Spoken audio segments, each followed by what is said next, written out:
Heavyweight Dillian Whyte calls Anthony Joshua a liar, said he was never offered the fight. It was always going to Gerald Miller. What up, Fight World? It's your boy Ego, and I'm back with some more boxing. Make sure you smash the like button.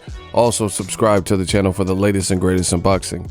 If you want to become part of the gang, notification gang, please hit the bell icon. Shout out to the Super Chats, channel donations, the Venmo donations, and the Patreon family. We working.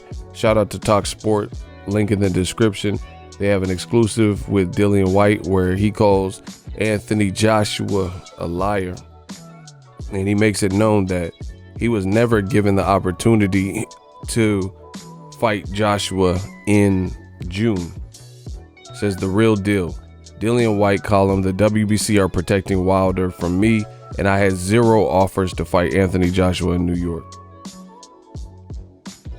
He says, what a joke Wilder is. He has been spouting his mouth off about me again recently and claimed I've had every opportunity to fight him. That's rubbish. My team have offered him numerous fights over the last few years with career high purse offers for him each time. I've now been officially ranked #1 in the WBC for over 550 days, and that coward continues to run from me. Which, I mean, off top, I don't really agree with Dillian Whyte regarding Wilder because he's saying, first of all, Wilder was pursuing Joshua, let's be clear. So he was trying to do a unification. So I can understand his goal wasn't a guy that Joshua knocked out. 2, the WBC, this is who they're saying is #1. They're saying that Dominic Breazeale is the mandatory. So Eddie Hearn and Dillian Whyte said, hey, we were ranked and we beat Robert Helenius for the silver. That's their business. But how can you say Wilder's running based on the actions that are mandated and sanctioned by the WBC? But let's keep going. I really want to talk about what he said regarding Joshua. Anthony Joshua never offered me a fight in New York. Anthony Joshua recently claimed that he made offers to just about every heavyweight going this year, including myself. I can say right now on my left hand, AJ and Eddie Hearn did not make me an offer for the fight in New York after Gerald Miller's failed drug test. It was me that offered to step in and take the fight. AJ had been in 10 weeks of VADA testing. I already been training for 5 weeks. So I said, I've got enough time to get myself ready and I'll take the shot. I don't understand why they would not tell the truth. There was a phone call with Eddie where I said I would jump in and he couldn't have changed the subject quicker. He didn't want to know, aka he didn't want to talk about it. I don't care what anyone says, no offers have been made to me. Joshua has got my number. He can contact me on Instagram, on Twitter if he likes. I'm a very easy man for him to reach. My next 3 fights in the perfect world will be Fury, Joshua, and Wilder in any order. A lot of fighters will say similar things, but I'm deadly serious. These guys are cowards, unfortunately, and everyone is starting to see. I've been telling the truth for a long time. Funny thing is, Oscar Rivas was offered to Joshua and Fury, and they both turned him down. I certainly didn't. I didn't know anything about that. Well, I can imagine Fury. Actually, I did know about Fury because they're both on ESPN with Top Rank. Oh my gosh. Listen, that's enough. You guys can read the full article. New medium. This is not a good look for Eddie Hearn and Anthony Joshua. First of all, Anthony Joshua is with Matchroom. Dillian Whyte is on a case-by-case basis with Slave Room, Rematch Room as well. And the thing is, Dillian Whyte, he's saying he was never offered after Gerald Miller failed a drug test. He was already in camp and he was never offered the fight. He said Joshua had been training for 10 weeks and doing VADA testing and everything, thinking he's going to fight a 317-pound Gerald Miller. And guess what? He said he had been in camp also too, you know, staying ready because he knew he was fighting on a certain date. Maybe he didn't know the opponent, but he knew he was fighting. So that would have been a fairer fight because they at least both have been active.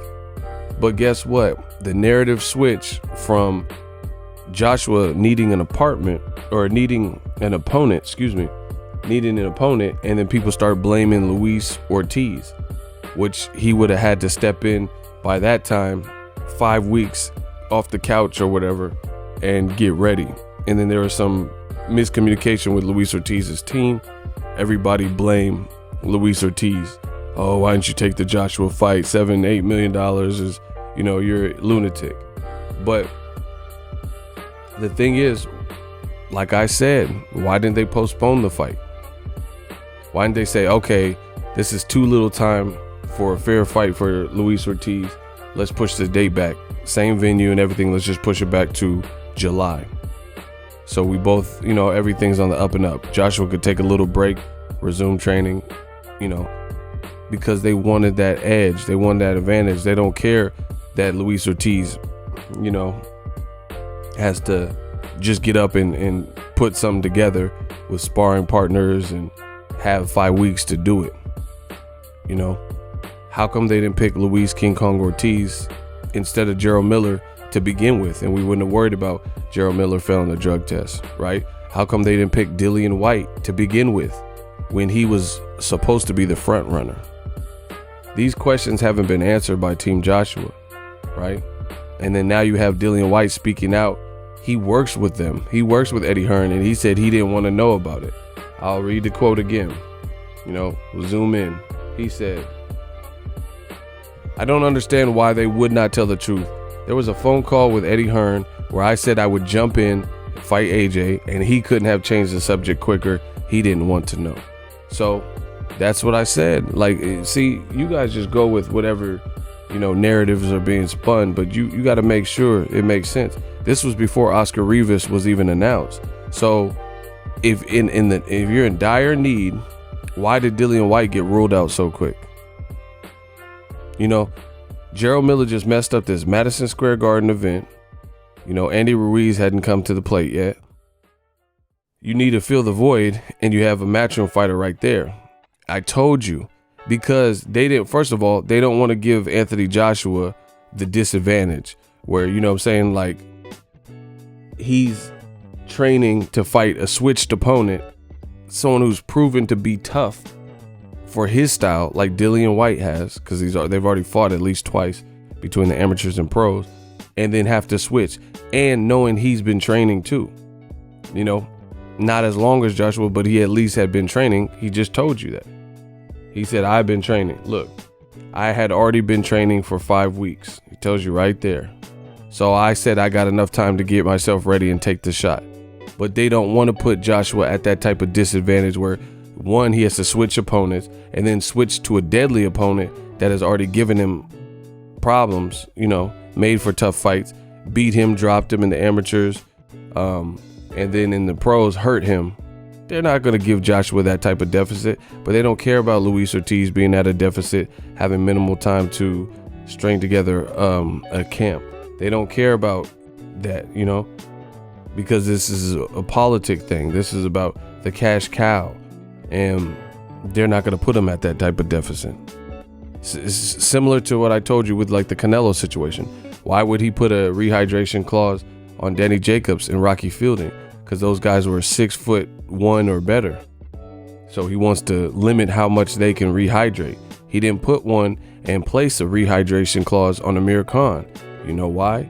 Because it would have hurt him more than it hurt Amir Khan had there been a rehydration clause, because Canelo wouldn't be able to rehydrate too much, and he didn't care about being way bigger than Amir Khan.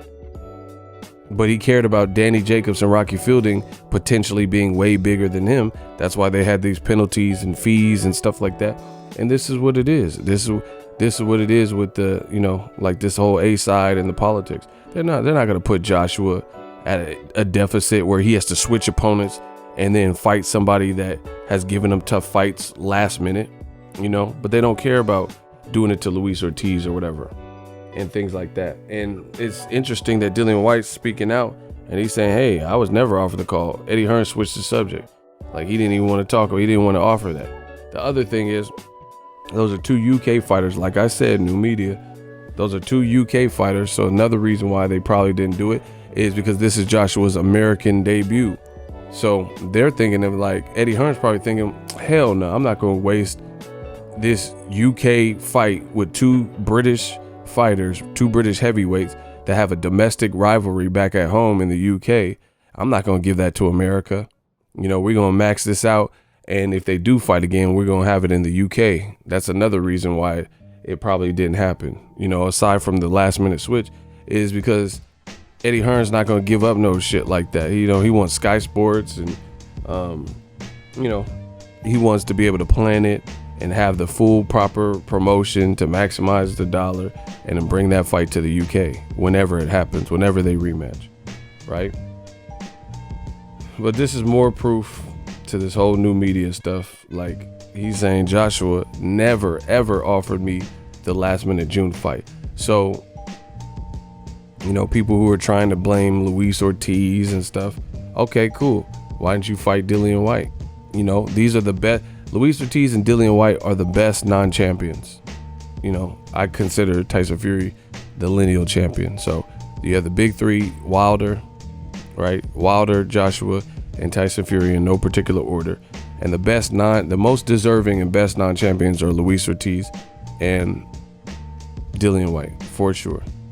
But again, Dillian Whyte wasn't picked, and neither was Luis Ortiz. It was Gerald Miller who's got given the opportunity, and he squandered it, by failing a drug test. And then they didn't replace it with either. They replaced it with Andy Ruiz. So, the truth always comes out. But I believe Joshua didn't offer him the fight. I believe what Dillian Whyte is saying here. Because, again, there's just too many things. Dillian Whyte gives Joshua a run for his money every time they fight. They're not going to put Joshua at that type of deficit. You got a switch of opponent and it's your nemesis. That would be very high stakes at that point. So he's not going to do that to Joshua. It looks like Dillian Whyte's probably taller than Andy Ruiz. He's building momentum. Plus, like I said, they would probably prefer to put that fight in the UK and those types of things. So, you didn't see that. You didn't see it at all. So that's my thoughts on it. I do think Dillian Whyte wasn't offered the fight. They would rather put him in there with Oscar Rivas. The heavyweight division's looking crazy right now. There's a lot of stuff. Tyson Fury is not fighting the ESPN fighter who just knocked out Brian Jennings, Oscar Rivas. And then you have Dillian Whyte keep taking dangerous fight after dangerous fight. Man, you better hope he keeps winning, because he keeps taking dangerous fights and he might not get a title shot if he loses. He probably won't if he loses, because who's going to want to fight him? He's been making noise and climbing up the ranks and taking some, pretty dangerous, high risk, low reward type of fights. If he loses, he's going to be feeling a type of way. I'm telling you. And that's the thing. That's the thing with Eddie Hearn. Eddie Hearn's not taking care of Dillian Whyte the same way he's taking care of Anthony Joshua. You know what I'm saying? Like, all this preferential treatment. He's putting Dillian Whyte. Maybe it's because Dillian Whyte's not signed to him long term. I don't know. But he's putting Dillian Whyte through the ringer and having to fight high risk, low reward style fights over and over and over and over again. And he can't provide him, or he's not securing him, the title shot with Anthony Joshua. Because when Whyte fought Anthony Joshua the first time, Joshua wasn't a champion. So Dillian Whyte is just kicking down the door for a title shot, but he gave Gerald Miller the opportunity before Dillian Whyte, which I told you guys from the beginning. New media. That was messed up, because Dillian Whyte, if you look at his last year, 2018, he had done more than Gerald Miller. Gerald Miller beat Thomas Adamak, who was a cruiserweight who retired and been knocked out by Eric Molina, and then was really inactive. And then he beat Bogdan Dinu in before that, Marish Weck and Johan Duhaupas. Meanwhile, Dillian Whyte dropped a former champion, Joseph Parker, weathered the storm. He was hurt in the last round, but that was a former champion. He dropped something AJ didn't even do. Before that, he fought Lucas Brown, knocked him out cold, on HBO. He's been doing these little UK pay-per-views, doing probably decent numbers. Lucas Brown's a former champion, so that's two former champions. And then he fought a domestic rival in Derek Chisora that I thought beat him when they first fought 2 years prior. And then he knocks him out cold, and he still don't get the AJ fight. I'm not talking about after the Gerald Miller failed drug test thing either. I'm talking about from the beginning. He should have been a person. Luis Ortiz or Dillian Whyte should have both been given the fight before Gerald Miller. This is the same thing I've been telling you. Before the June 1st date was signed, it should have been Dillian Whyte or Luis Ortiz getting the next Joshua fight, because Miller wasn't Joshua's mandatory, right? And they had the April 13th in Wembley, so if they wanted to fight Dillian Whyte, they probably would have just kept it over there in the UK. But they abandoned that date to bring him to America to fight Gerald Miller, who had proven less and really hadn't fought the competition that would really necessarily ready him for a title shot.